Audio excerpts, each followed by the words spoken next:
webinar topic. The topic of today's webinar is the pelvis, from anatomy to awareness. Please give a warm welcome to our host, Sara Merrick-Albano, C-IAYT, a distinguished yoga therapist specializing in complex trauma, autoimmune conditions, and chronic pain. Sara expertly tailors yoga practices to address complex co-occurring medical conditions, delivering personalized care to help clients effectively manage their symptoms. She creates a compassionate and supportive environment, fostering transformative experiences that aligns with each client's goals. As co-founder of Yoga Therapy Associates, Sara offers her expertise through telehealth and in-person sessions in Connecticut. We're very excited to have her here with us today. Welcome, Sara, and thank you so much for tuning into the Yogi webinar series. Thank you so much, Shannon, for that introduction. I'm just going to share my screen.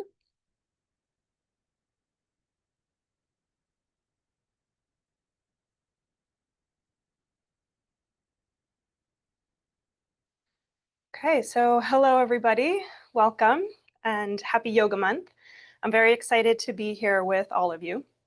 And as Shannon mentioned, I am a yoga therapist, and I do specialize in working with complex trauma and chronic pain and autoimmune conditions. And quite often, my work kind of lands in the pelvis. So I am pretty excited to be able to share some information with you today.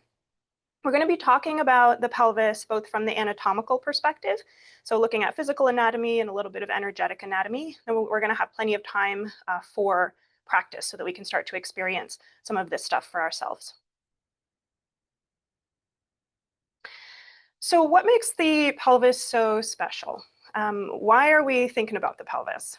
The pelvis is both an anchor for the body and it's a support for the body. So if you take a look at this skeleton here, you can see that the pelvis is located basically in the middle of the body. It's kind of bisecting the body, where it's connecting the upper body with the lower body. And as we stand upright, the pelvis is more or less where our center of gravity lies. And so it's a pretty important area of our body. You can also see that it's shaped kind of like a bowl where we're kind of like carry something in it.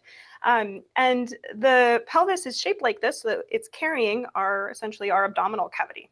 All of our organs, all of the important stuff kind of rests on top of the pelvis in this area. So it's a pretty important part. And for the most part, everyone has a pelvis. I will say there are some instances where people have had to have surgery to remove a part of their pelvis, and in some cases, remove the pelvis completely. However, we are all basically born with a pelvis. It's part of our skeletal structure. And everyone has a pelvis, including men. Sometimes we think about pelvic health and we think about the pelvis as being only, or more so, a women's health issue. However, let's not forget that men also experience pelvic issues, and they can also be included when we're thinking about the pelvis. So the pelvis is always there, right? It's always present. It's a pretty important part of our bodies. And because it's always there, it's also very easy to ignore, unfortunately, unless we're having a problem with it, right? Unless it's showing up with some pain. But it's been there throughout the course of your entire life. It's been through all the positive experiences of your life. It's also been through all of the subjectively negative experiences of your life. And all of those neutral experiences. Kind of an interesting meditative inquiry that you might choose to practice. So unfortunately, we don't have time today, but you may kind of bring awareness to your pelvis and just think about, what has your pelvis experienced over the course of your life? What has it accompanied you on your journey? You know, what has it interacted with? How has it interacted with the world around you? And you know, those positive experiences might be joyful, right? And they may be dancing, they may be moving your body in a joyful way. They may include positive sexual experiences or a positive childbirth experience. And there are also negative experiences, right? You know, sexual assault, sexual trauma is a reality. Sometimes we feel shame around this part of the body. So with that being said, is the pelvis an emotional storehouse? Can we make that kind of global claim? This is a kind of a common thing within the yoga community I've found, where we say, oh, trauma is stored in the hips, trauma is stored in the pelvis. But I'm just going to put this out there and say that it's not universally true. Just because the pelvis carries a lot and has seen a lot doesn't necessarily mean that that's where all of your emotions land. There are some people who maybe they just have tight hips because there's a muscular imbalance and they may not identify with any sort of emotional holding in that area. And that's fine. Bodies are complex. They're all organized in very different ways. And what is true for one person may not be true for another. But with that being said, it is really important to take a trauma-informed approach whenever we're thinking about the pelvis, talking about the pelvis, working with the pelvis, because it can be a vulnerable area for people. So if you are kind of working through pelvic awareness for yourself, or whether you're a yoga teacher, looking to incorporate some of these concepts in your classes or in your work with your students, just remember that the pelvis can be a dicey area. There's no necessary, it's not required to bring awareness to this part of the body. It can be very helpful, but awareness unfolds over time. And if somebody's not comfortable bringing awareness down to their pelvic floor, say, or into their hips, then that's totally okay. There are always other options, right? And if you're working on this yourself as an individual, please know that as we're working today, you're free to opt out of any practices that we do if anything makes you uncomfortable.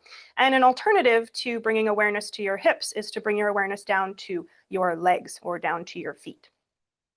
And if you are a yoga teacher who wants to bring some of this work into group classes, make sure that you do it kind of gingerly, not making such a big deal out of it, but always making sure that you offer options for people, and making sure that you let your students know that it's okay if they want to opt out of any sort of pelvic awareness.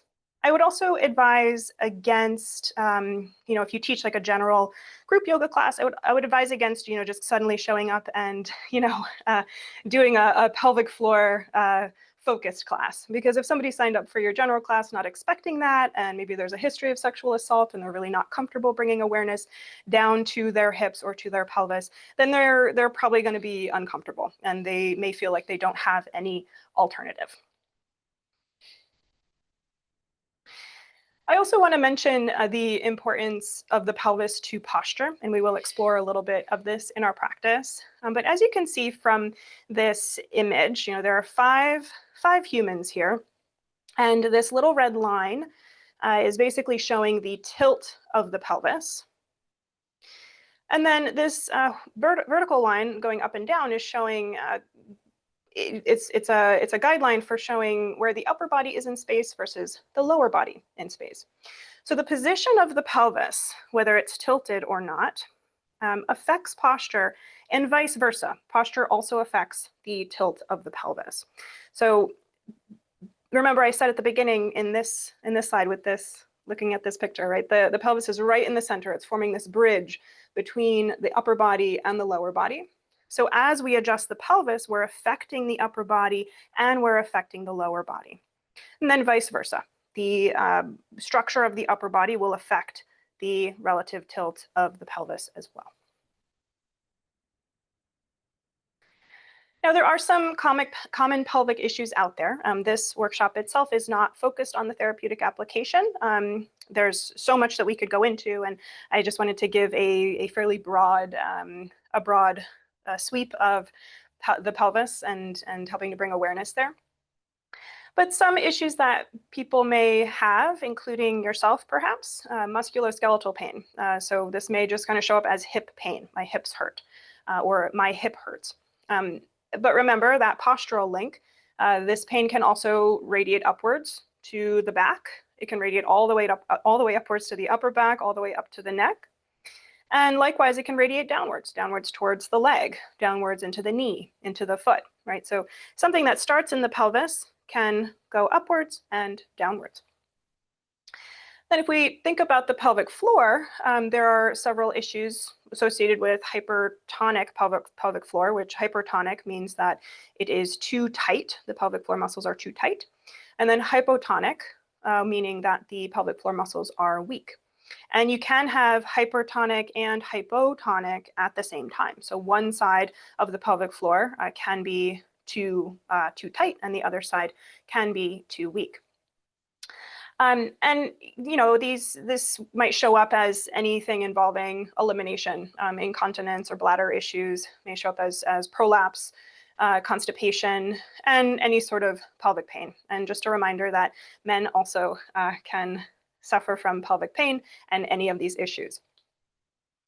And then another issue that might show up in the pelvis is SI joint instability. And so, as I know, lots of us are yoga teachers, and yoga is a pretty self-selective practice, and our emphasis in modern postural yoga on hypermobility and lots of asymmetrical postures can aggravate SI joint instability. So this is by no means an exhaustive list of what can happen in the pelvis, but they are some pretty common issues that I tend to see in my work.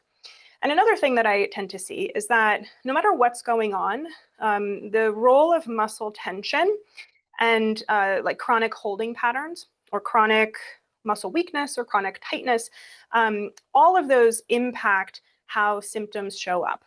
So the more tension that there is, typically that means that these symptoms are a little bit more aggravated. And if there's less tension, then typically symptoms tend to go down. Now, emotions, right? The body holds on to tension. Not always, but it can, and it can hold on to tension in this area, in the pelvis. And so what I have seen with a lot of my clients is that they notice a correlation between stress and muscle tension and increase in symptoms. So let's get into the anatomy, starting with look at the bones. And we can get as granular as we want with anatomy, but for the purpose of this workshop, what I would like you to notice is that the pelvis kind of looks like a single structure. It looks like this single, like I said, it's this bowl-shaped structure. However, it's actually three pieces that are put together. Okay? So you have one side of the pelvis, and then the other side, and they're joined at the front with cartilage. That's at the pubic symphysis. And then in the back, you have the sacrum. So the sacrum is this triangular, more or less shaped bone that's at the base of the spine. And this is ultimately where the spine attaches and fits into the pelvis. So there's this very intimate link between the spine and the pelvis. Often you can't change something about the pelvis. You can't, if you tilt the pelvis, you're going to affect the spine because of the sacrum. And so the sacrum is a separate bone, and it makes contact with the pelvis in these areas. This is the sacroiliac joint. So sacro is sacrum, iliac, the ilium and iliac crest. So where this place meets, this is actually a joint. It is mobile. In some individuals who have had their sacrum fused, it makes walking very difficult. We need a little bit of mobility at the sacrum. This type of mobility is called nutation and counternutation of the sacrum. And we need that in order to have a nice fluid gait. So it looks like a single unit, but it's actually three pieces stuck together. And if we look at the ligaments, so ligaments are, they connect bone to bone, and they're very stiff. It's very stiff connective tissue. It's not very mobile. It's not very stretchy, and that's by design, ultimately. So if you take a look at where the ligaments are located in the pelvis, and this is looking at the pelvis from the back. So we're looking at the sacrum here. These are the lumbar vertebrae, and then this is the back of the pelvis. You can see that you have ligaments going in all different directions. They're going up and down, they're going side to side, kind of downwards to the side, upwards, and then you have some that are going up and down and connecting in three places. Oops. And likewise, if you look here, this is looking at the front of the pelvis. You see these ligaments are also moving in different directions in the front, right? This is like the inside of the pelvis. And you can see where these ligaments are located. They're located more or less around that SI joint, where the sacrum connects to the pelvis, to the ilium. And ligaments, like I mentioned, are not really meant to stretch. They're meant to hold things together. So there's a little bit of wiggle room. However, you don't really want a whole lot of mobility in this part of the body. There's a little bit of mobility in that sacral movement. However, you don't want an excess. So if any of you have SI pain or have kind of gone down that road of having to rehab from SI pain, know that overstretching is not usually a good thing for the SI joint or SI pain. And if we take a look at the muscles, when we think about our hips, we're usually thinking about this most obvious one, our gluteus maximus, the big muscle in the back, right? And that's the most superficial muscle. And it was probably the largest one of the hips. But because the pelvis makes this kind of connection between the upper body and lower body, lots of other muscles attach at the pelvis. So yes, you have the gluteus maximus, but then you also, on the inside, you have the gluteus medius and the gluteus minimus, as well as these deeper muscles that help with external rotation, okay? But then you also, down in the legs, have the hamstrings. You have the adductors on the insides of the legs. You also have the IT band and the TFL. So that IT band actually goes all the way from your hip all the way down to your lower leg below your knee. So this is connecting the pelvis to below the knee, to that lower leg. Then in the back of the body, you also have the trapezius muscle, so that big muscle in the back. But on a deeper level, you have some of the erector spinae, as well as the abdominal muscles, the deeper abdominal muscles. And all of the abdominal muscles over here on the right, they all connect to the pelvis in some way.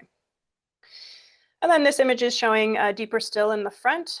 You have the iliopsoas complex, which make up part of your hip flexors, so they're helping your thigh bone come up, as well as your quadratus lumborum, which is attaching from the lower spine to the top of the pelvis. That helps with lateral bending, so side bending. And also if you're hiking your hip up, it's usually that muscle that's doing most of the work. Okay. So hopefully that was a bit of a review of anatomy. However, there is this full body kind of up and down element that we need to keep in mind. Now we can also talk about the pelvic floor.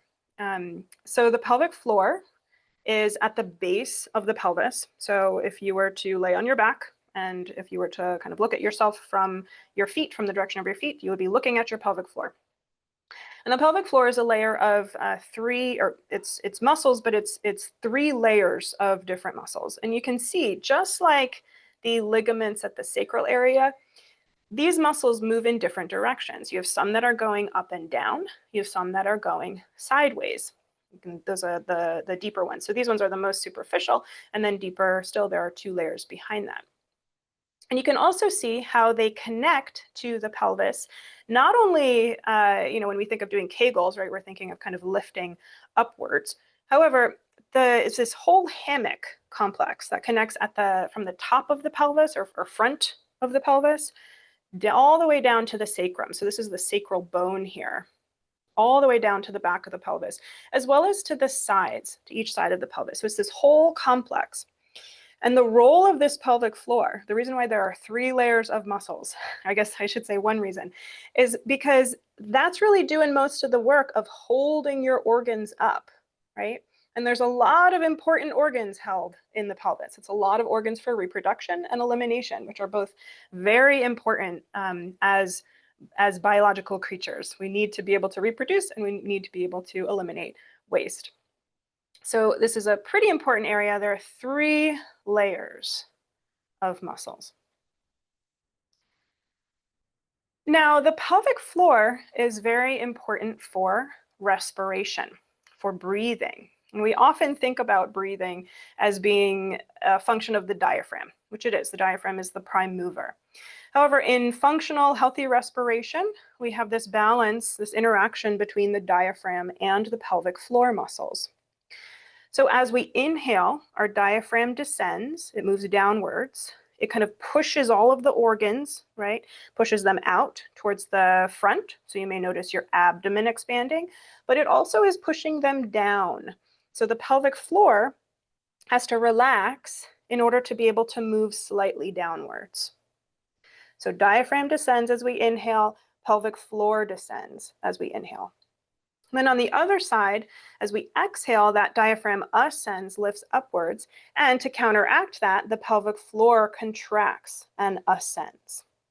So we will be using a little bit of the breath to during our practice to kind of tie in to the pelvic floor, because there is this relationship between that central diaphragm and the pelvic floor. They are moving in tandem with each other. So we can also talk about energetic anatomy. We are yoga people, after all. And within yoga philosophy, there are multiple sources that say that pelvis is an important region. And the pelvic floor is an important region for spiritual development, for getting to enlightenment. A few examples are the pelvis is the location of Muladhara chakra, so that root chakra, as well as the action of Mula Bandha, so that that root lock happens more or less at the pelvic floor within the pelvis. And Kundalini, that Kundalini energy resides in the pelvis. From the Ayurvedic perspective, Vata dosha resides in the pelvis as well. So whenever Vata becomes imbalanced, as a yoga therapist, my work is to help Vata return to its home in the pelvis. And then Apana Vayu, which is the energy of moving downward moving energy and the energy of elimination, that is also in the pelvis and in the organs of excretion. So lots of important things happening in the pelvis. And as we just saw, there's some importance in pranayama as well. If the pelvic floor is kind of required as part of functional healthy respiration. Now, depending on all of this, how you would access any of these areas or any of these practices all depends on what you've learned and what traditions of yoga you practice.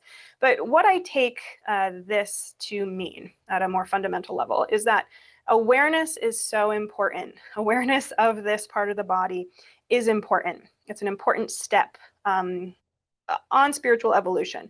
Now, I say that, I don't mean to imply that if you are not aware of your pelvis, then you are not on your way to spiritual evolution. Not at all. Again, awareness unfolds over time, and it's a place to get to eventually.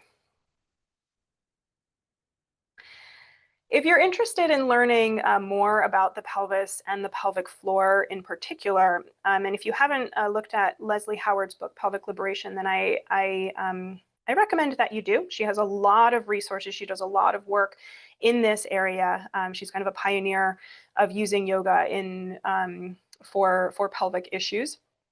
She has a lot of, it's kind of like a self-led, self-guided book that you can follow along with. So that's a great resource. And then also Chai Tao, his name is Leon Chai Tao. He's an osteopath who does a lot of work with breathing. And I find his work to be very useful in terms of understanding how breathing affects the rest of the body and rest of the system. So these are just two resources that you might find interesting. Okay. So from here, I would like to move into some practice. And we're going to make our way onto our backs as long as you want to practice with us. And if you have them available, you want like a chair, or maybe, if you're in your bedroom, you have access to your bed so that you can put your legs up, as well as a block or two blocks if you have them available. If you don't have them, it's no big deal. You can still do these practices. So I'm going to make my way over to the mat.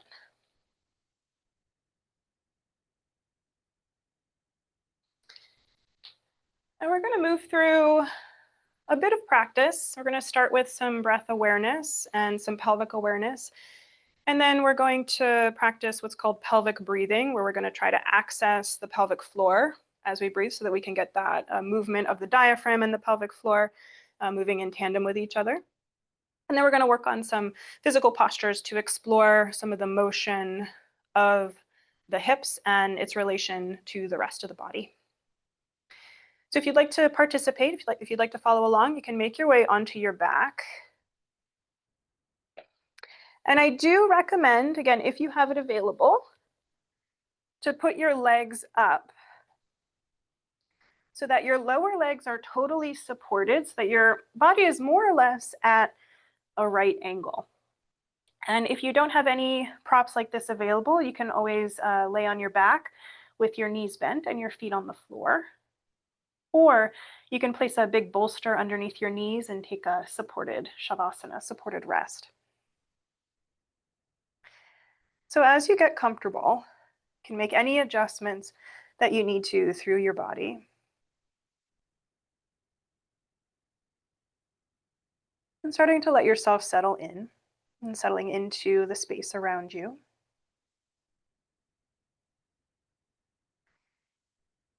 And if your legs are raised, you can think about allowing the calves, allowing the lower legs to really ease into that support of the chair or support of the prop. So here, the legs don't have to do much work at all. The body in general doesn't have to do much work. And you may also notice your sacrum, the back of your hips, pressing downwards towards the floor.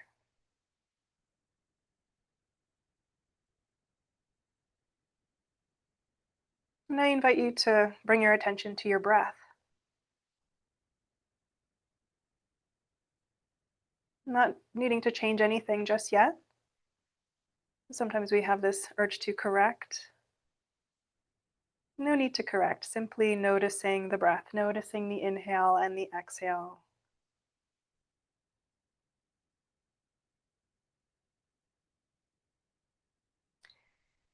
And as you breathe, I invite you to bring your attention to your abdomen, noticing if you feel the breath in this part of your body. You might notice expansion as you breathe in, perhaps a falling or a sense of contracting as you breathe out.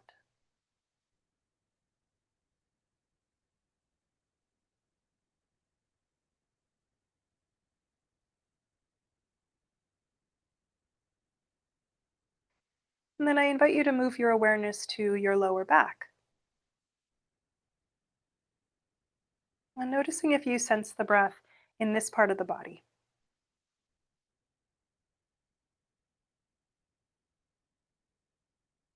If you are able to sense that inhale or exhale, remember there are no right or wrong answers. Just noticing what feels possible today, what feels available. Breathing or noticing breath in the lower back.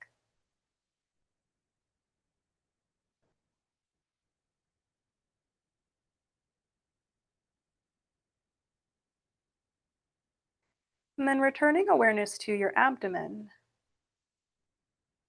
and starting to bring your attention lower, lower towards the pelvis, below where you sense the breath in the abdomen.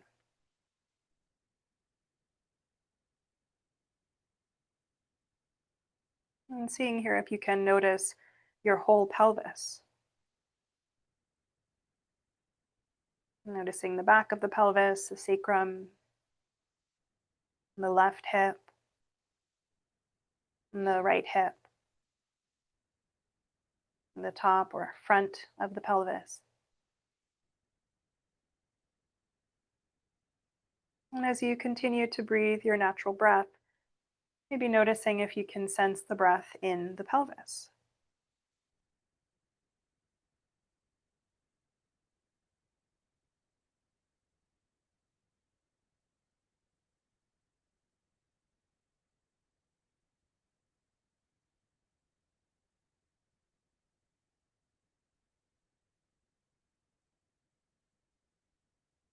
And if you'd like, you can bring your attention further downwards towards the pelvic floor.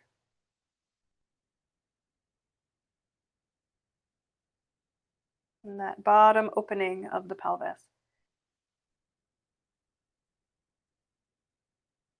And perhaps noticing movement here and that natural movement of the breath. And it's okay if you don't feel anything. It's okay if this area feels blank in your awareness. If that's the case, you may choose to bring your awareness back to the abdomen, noticing that rise and fall.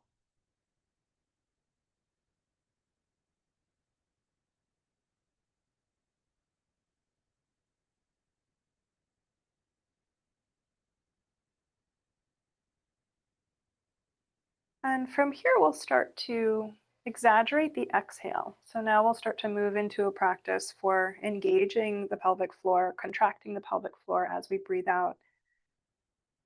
And beginning by simply activating the abdominals as we breathe out. And then as you breathe in, releasing that abdominal engagement, letting the inhale happen. And then exhale, the breath starts to leave. And then gently drawing the abdominals in, engaging the abdominals as we exhale. And then release that engagement, the inhale happens.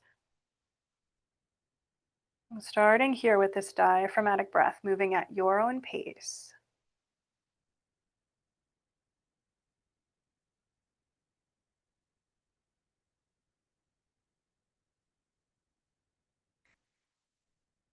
And then if you'd like to add on the pelvic floor, if that feels available today. And as you exhale, engaging the abdominals and lifting the pelvic floor upwards.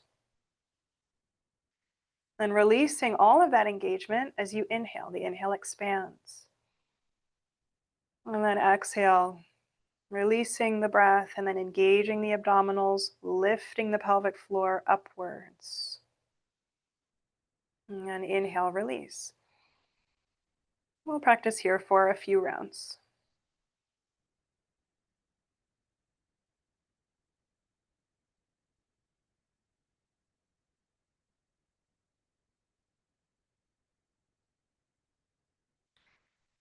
And there's nothing to push or force here. If that lifting doesn't come naturally, you can go back to noticing breath in the pelvis or noticing breath in the abdomen. We'll take a few more moments to explore this pelvic breathing.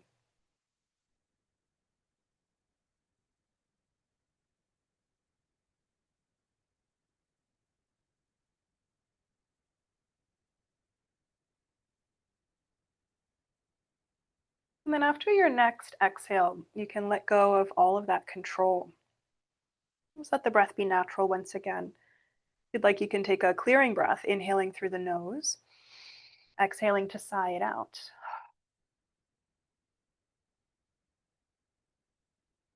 Then if your legs are lifted or if you're using a prop underneath your knees, you can release your feet down to the ground or remove that prop.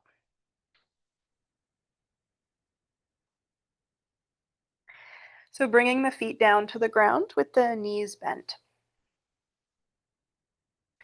You can walk the feet a little bit wider than the hips, so they're about as wide as your mat. And noticing the sacrum down on the ground. We're going to try to keep the sacrum kind of planted downwards as we move our knees from side to side. So what this is doing is keeping the pelvis more or less neutral. If I were to not keep my sacrum off the ground, then what would happen is that as I drop the knees over, my hip would lift. I'm going to try to keep the sacrum planted down as I windshield. And you can move with the breath. So inhale to bring the knees through center and exhale to drop the knees over. Remembering that relationship of the diaphragm and the pelvic floor. As we inhale, the diaphragm descends, the pelvic floor descends. So we're kind of using that to our advantage here.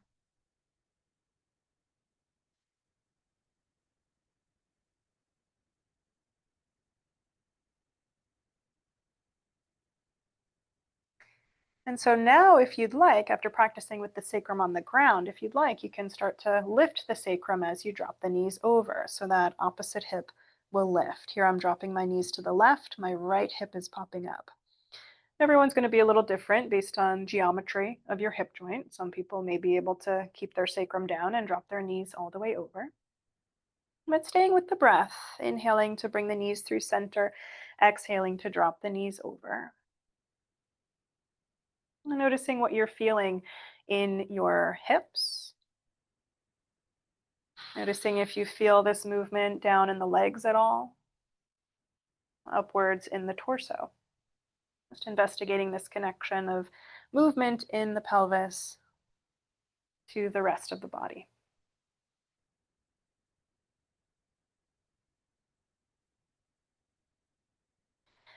Then we'll bring the knees through center.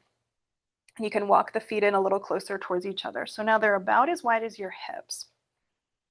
We're going to work on a pelvic tilt here. So again, the sacrum is down on the ground. That's the back of the hips, the base of the spine. And we'll take a breath in. As you breathe out, draw in the lower abdominals to try to make this pelvic tilt happen. So like you're tucking your tailbone under. It may feel like you're pushing your lower back down to the ground. And we're going to inhale to neutral. Exhale, engage the lower abdominals to find this little tilt, tucking the tail under. So we'll practice here. And it can be kind of easy to think, oh, I'm going to tuck my tail. I'm going to really just press my lower back down. But try to do it where you are activating the lower abdominals in order to make this tilt happen. It probably makes it a much smaller movement than if you were to think about pushing your lower back into the ground. We'll practice here. Again, moving with the breath, inhaling to neutral, exhaling to tuck under by engaging the lower abdominals. Another thing to notice as you practice this is if you're feeling any engagement in the feet, like if you're pressing into the feet or activating in the legs. See if you can invite your legs to soften, invite your upper body to soften. So we're just targeting the lower abdominals.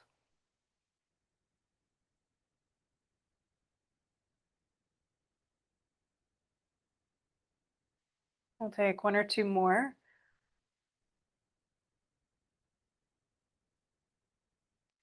And then returning to neutral. Again, take that clearing breath if you'd like. Big breath in through the nose. Exhale, sigh it out. Now we'll explore that same pelvic tilt, but we'll come into tabletop. So you can make your way there, coming onto hands and knees. And you may, if you're adjusting props, you may want to grab your blocks. We'll use them in a little bit. So for table, adjusting hands, adjusting legs so that you feel comfortable and stable. And in your awareness, and tracing a line from your tailbone all the way up your spine through to the crown of the head. And so here, the sacrum, the back of the hips, is not kind of held down by the support of the floor, so the hips can move freely. So we'll explore the same pelvic tilt, but from a different perspective. So take a breath in, and as you breathe out, again, engage the lower abdominals to tuck the tail under. This is not a big cat and cow movement. We're just moving through the pelvis. And then we'll inhale to neutral. And exhale, draw in the lower abdominals, tucking the tailbone under. And so take a few rounds exploring this. Again, here the hips have a little bit more freedom, right? So you may notice different sensation.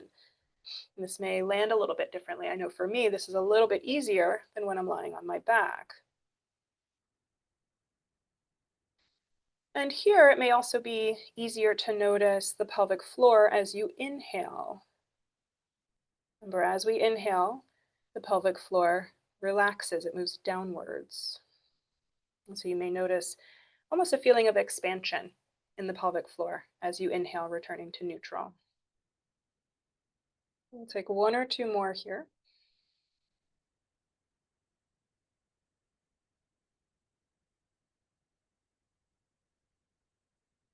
And then returning to a neutral table. You can grab a hold of your blocks. And again, if you don't have them, that's okay. You can bring your hands down to the floor. We'll practice a low lunge. So you can step 1 foot forward. And the blocks just help to keep the spine fairly neutral, so that may or may not work for your geometry. And what we're exploring here is motion. So you can start to shift hips forward and back.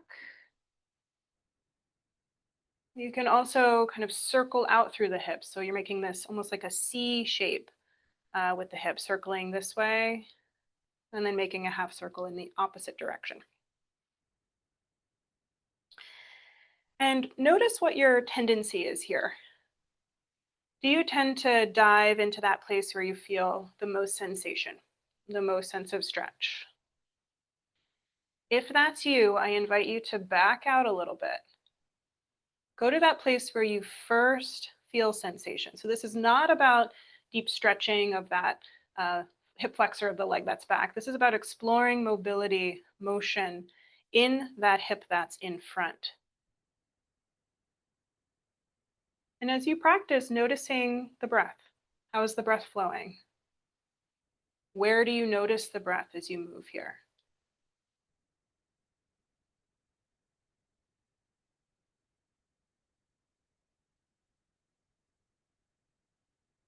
We'll take a few more. As we explore, you might notice that your range of motion naturally increases.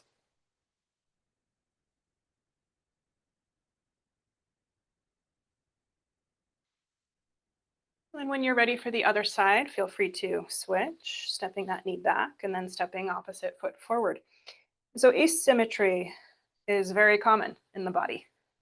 And so this side might feel completely different. This hip joint might be shaped differently.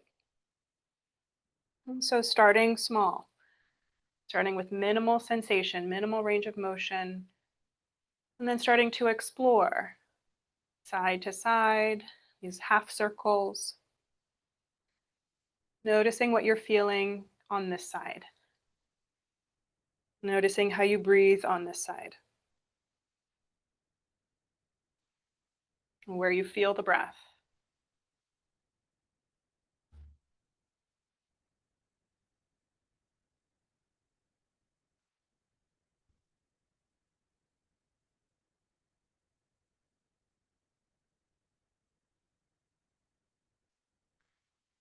And then when you feel completion on this side, you can release. And from here, we'll make our way up to stand. So however you have to get there, coming all the way up to stand. And you may want to bring the feet a little wider, find a sway from side to side, even finding a twist. Just releasing any tension that might have built up. Sometimes when we concentrate on things or concentrate on something new, tension can creep up in the rest of the body. I'll just release that here. And then coming to center, you can bring the feet about as wide as your hips. If it feels more stable to have the feet wider, you can leave them a little wider. That's okay too. So we'll explore this idea of posture and the pelvis. So bringing your hands to your hips, if you imagine this straight line across the top of your pelvis, straight line, you want to keep that line as horizontal as possible. And starting to shift the weight forward towards the toes, pushing into the toes, and then shifting the weight back towards the heels. You can even lift the toes. And so keeping that top of the pelvis, that line very horizontal, okay? As you move forward, we're not trying to tilt a whole lot. We're keeping that pelvis as a single unit, just shifting forward and back. And bringing your awareness all the way down to your feet. And as you move, tracing this line all the way up the legs, just noticing what you feel, what muscles you feel working as you shift forward and back in this way. And then tracing a line in your awareness up your upper body, noticing what you feel here in this direction, in this location. And then finding a place where it feels more or less even front and back. Again, that pelvis is going to stay, thinking about that horizontal line. Okay. So now I'm going to turn so you can see me a little better. Now we found what's more or less neutral for ourselves here today. We're going to exaggerate by tilting the pelvis back and then tucking the tail under. So here, don't worry about that horizontal line of the pelvis because we're adjusting it, right? We're sending the tailbone back and then tucking tailbone under. And as you practice here, noticing what happens, what you feel in your lower body, what you feel in your upper body as you tuck and tilt.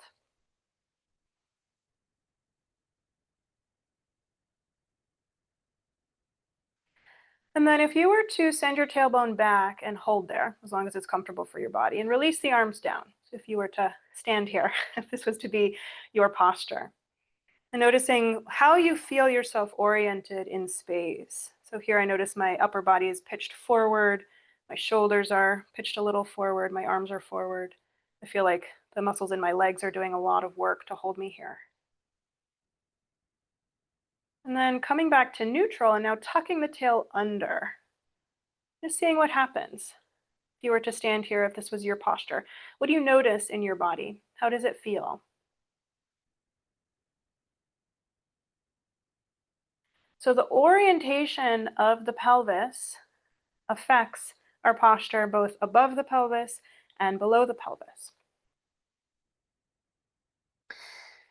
We have time for one more exploration. So we'll work on connecting the feet with the pelvic floor. If you have that block, you can feel free to use it. If you don't have it, again, it's okay. You'll still get a good experience. So if you have that block, you can place it between your thighs. And then lift the toes, spread the toes nice and wide, lower the toes down. And check in with how much force you're applying to that block. So you want to kind of just think about giving that block a little bit of a hug. So you're not trying to squeeze the block so much that like you're going to flatten it. You just want just a little bit of a hug. And then start to draw in the lower, the abdominals, lifting up a little taller. And if you'd like input, you can bring the hands to the hips. Sometimes that helps to kind of connect things in your mind. And now bring attention down to your feet. You have the whole ball mound of your foot. So right where the big toe is, all the way across to the pinky toe side. You're going to push that whole ball mound into the ground as you lift the heels. And then lower. So we're lifting and lowering, but you want to work on really pushing that whole ball mound into the earth, using that whole front of your foot in order to get the heels to lift. Gentle hug on that block. Now we'll tie to the breath. So as you exhale, you'll lift. As you inhale, you'll lower. And if you were able to connect to the pelvic floor before, to that contraction of the pelvic floor as we exhale, you can invite that in here. As you exhale, pushing the whole ball mound into the earth, gentle squeeze of the block, draw the pelvic floor upwards, and then inhale to release. And we'll take a few rounds to explore.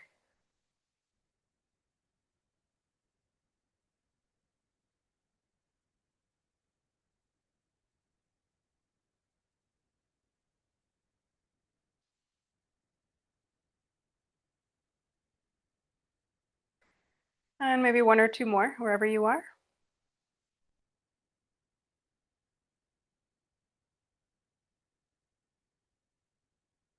And then releasing, letting that go. So you can let go of that block and shake out the legs a little bit. And as a counter stretch for that, you may choose to hang out in child's pose for a moment, or you can take a wide-legged forward fold if you prefer to stand. So bringing the feet nice and wide, and then hinging at the hips, coming forward, hands either to the block or to the floor. And taking a moment, a few rounds of breath.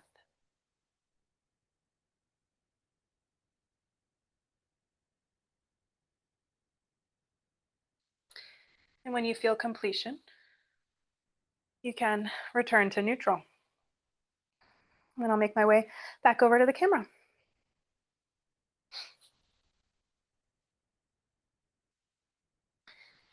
So that is just some exploration for you I do have a fuller sequence that I can send to you that I'll make sure is included in the post-webinar email.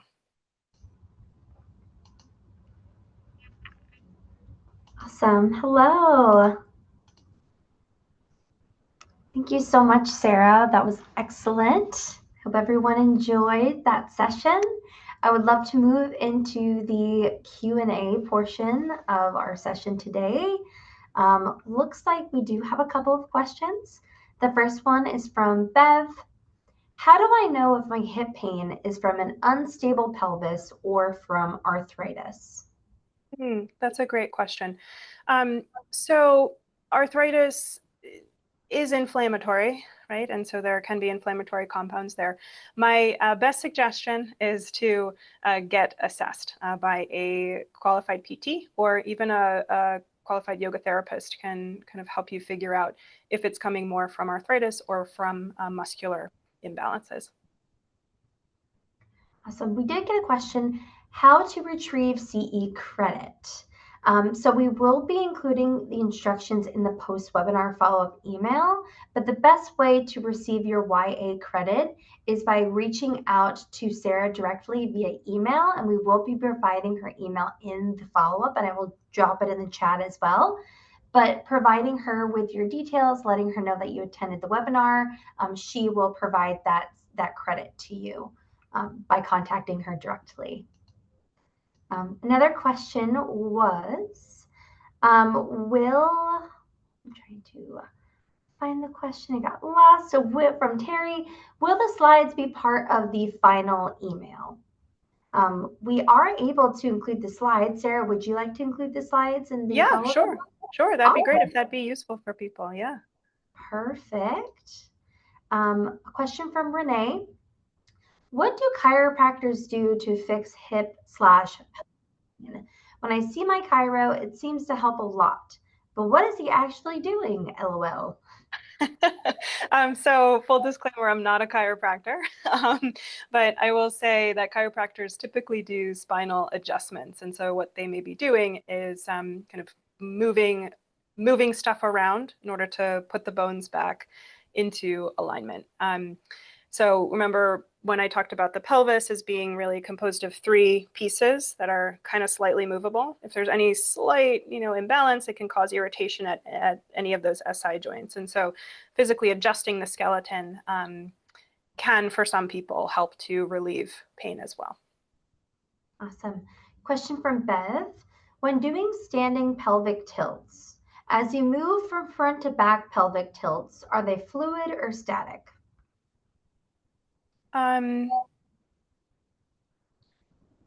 Front to back pelvic tilts. I'm not sure what you mean by the difference between by fluid or static. When you're doing them, you are fluidly moving. You are arching the back and then tucking under. So that was the second part of that standing mountain kind of practice that we did. The first part was keeping the pelvis relatively static and just shifting forward and back. I hope that's clear. If they're still around, they can maybe ask a clarifying question. Awesome. From Elizabeth, with SI joint pain on one side only, is there something that is being done incorrectly during yoga, and can it contribute to lateral burning type pain just below knee on one or both sides? So I can't really speak to individual situations without further assessment, but I will say that I have seen issues where the SI is hypermobile on one side, and that causes that type of pain all the way down. And it can be aggravated by things done in yoga because yoga postures tend to emphasize asymmetrical, one-sided movement a lot, which can aggravate an already hypermobile joint. Question from Kathleen. I love the Muladhara and Vata dosha connection. Any quick suggestions to enhance this concept in a practice? Sure. So one way to explore like Mula Bandha and that Muladhara chakra is to do it in a more subtle way, where You can actually use it as part of meditation where you're, I did want to include this type of practice, but we didn't have enough time, where you're bringing awareness to your pelvic floor. You're thinking about lifting up the pelvic floor right in front of the sacrum. So you're really tying into this deep body awareness. And then, you're engaging and feeling that engagement, but then you're slowly letting go of that engagement without losing the awareness of that part of the body. So you're working on more subtle awareness of that area. Awesome. Question from Wanda. Sara, why when using the box is in on the down movement and X as we raise up? Can you repeat that? Yeah. Maybe I'll pull it up in the chat so I can see it. I think they're using abbreviations. Sara, why when using the box is in on the down movement and X as we raise up? I'm not quite sure. Wanda, you could, inhale and exhale. Oh, okay. So why are you inhaling? When using the box is inhale on the down movement and exhale as we rise up. We raise up. Oh, okay. So we're trying to work on that dynamic movement of the pelvic floor. So as we rise up, right, the pelvic floor is lifting, and so we're contracting it. We're exhaling, and then when we're when you're moving downwards, I guess, is there a specific movement that you're thinking of that we did? If she's there. I think that she might be typing. Okay. She said, no, I get it now. Okay, great. With the movement, we're trying to use that pelvic floor moving downwards and upwards and tying the breath to that. So, oftentimes we're trained with yoga, right? As you expand, you're inhaling, but as you contract, you're exhaling, but it's not always, that's not always conducive to kind of physical biomechanics. Awesome. Question from Carol. Have you found these wonderful gentle movements to help clients who have low back pain or stiffness? And are they appropriate for someone who has had low back spinal fusion? Yeah, great question. So yes, I do use some of these movements in people who have low back pain. Again, it depends on where the low back pain is coming from, but I have found them very useful. And for spinal fusions, it depends on where the fusion is. And with a fusion, you just want to be more aware of your mobility. So you don't want to encourage hypermobility at the place above or below the fusion, which tends to happen. So you just have to have a little bit more awareness about how your back is or how your spine is moving, so you're not kind of exaggerating force or putting more pressure above or below that fusion area. Perfect. From Clarissa, what areas do hip circles target, like in three-legged down dog? I often find they aggravate my piriformis. Mm-hmm. Yeah, so they certainly can. So circles, it's a movement called circumduction, which is basically you're moving the hip joint in all of its directions. So both, flexion, extension, adduction, abduction, as well as a little bit of rotation. And so if you're in three-legged dog and you're finding that it's irritating your piriformis muscle, you may find that strengthening your glutes or thinking about targeting your gluteus medius muscle will take some of the pressure off of that piriformis muscle. Again, I can't say for, right, this is just kind of general advice, not for any specific conditions, but that's typically what I've seen when the piriformis is aggravated. Question, my hips, especially the left, have been pretty messed up since my last pregnancy 3 years ago. My baby was 10 pounds. I've made a lot of progress, but I still get uncomfortable or painful popping on that left side during some workouts when circling that hip joint or extending the leg in a bird dog motion. Do you have any recommendations for continuing my healing journey? So staying patient with the process and recognizing that things change, right? So if you went to PT or if you went to a yoga therapist and they, 2 years ago and they kind of got you to the point where you're at now, you may consider making like a follow-up in order to check in and say, hey, should I still be doing these exercises, right? The body changes, the body shifts, and it adjusts. The muscles change very quickly, but soft tissue, or sorry, the connective tissue, the fascia, takes longer. It takes 6 months to 2 years in order to change. And so sometimes when we have an injury and we're rehabbing it, we kind of end up doing the same exercises over and over again, but it may not be what our body needs at that point in time. But stay patient. You're doing good work. Awesome. Time for one more question from Katie. What can you do if you overstretch the ligaments? Also, I am working with a student who has pain from a hip impingement. What's the best way to support her? Yeah, so overstretching ligaments, ideally we don't want to, hopefully we don't get there in the first place, but basically rest and then strengthening the muscles around it in order to support that overstretched ligament. That's the most general kind of recommendation that I can make. For hip impingement, the best way that you can support her is to, again, it depends on kind of what's going on and how she experiences it. But you may consider, like minimizing, say, lunges, minimizing anything that exacerbates it. And if you are trained in kind of muscle balancing or being able to assess what's weak and what's tight, then working on that muscular imbalance. Awesome. Well, we're going to be wrapping up today's session. Special thank you to you, Sara, for sharing your knowledge with us today. We're getting great feedback in the chat.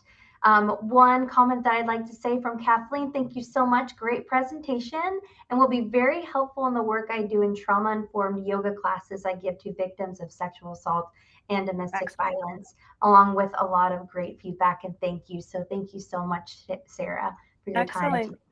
Yeah, excellent. You're welcome. It was really wonderful to be here with all of you. And I do appreciate questions. You can feel free to reach out to me at any time. I wish us all peace. Om Shanti. Yes, and another reminder, keep an eye out for that post-webinar email. It will include Sara's email address and how to get your YA credit. Thank you so much, everyone. Have a wonderful rest of your week.